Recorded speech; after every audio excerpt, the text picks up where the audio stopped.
અમરેલીના રાજુલામાં પેટ્રોલ પંપના જે સંચાલક છે તેમને ડીઝલ મુદ્દે ધમકી મળ્યાની વાત છે। સુરતના પીએસઆઈના નામે ડીઝલ ભરાવવા માટે ધમકી અપાઈ હોવાનો આરોપ છે। ડીઝલની અછત વચ્ચે પેટ્રોલ પંપ સંચાલકને ફોન પર દબાણ કરાયું છે। વિક્ટર પેટ્રોલ પંપના સંચાલક પ્રદ્યુમન ખુમાણે ડુંગર પોલીસમાં અરજી આપી છે। અગાઉ ડીઝલ આપ્યા બાદ ફરી ડીઝલની માંગ સાથે ધમકી અપાય છે। ત્યારે અરજીમાં સુરતના સચિન પોલીસ સ્ટેશનના પીએસઆઈ જયસુખ બારૈયાનું નામ પણ દર્શાવવામાં આવ્યું। મોબાઈલ નંબર સહિતની વિગતો સાથે રાજુલા પોલીસ સમક્ષ આ રજૂઆત કરવામાં આવી।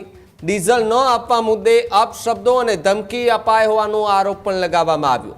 ડુંગર પોલીસે અરજીના આધારે સમગ્ર મામલે હાલ તો જે છે તે અત્યારે તપાસ હાથ ધરી છે। ત્યારે શું ખરેખર આ તથ્ય વાત હશે કે જ્યાં પોલીસના નામે તેમને ધમકી અપાય? ત્યારે જ ન્યૂઝરૂમ ગુજરાતની યુટ્યુબ ચેનલને સબસ્ક્રાઇબ કરો અને ઇન્સ્ટાગ્રામ અને ફેસબુક પર ફોલો કરો। અપડેટ રહો, સત્યની સાથે રહો।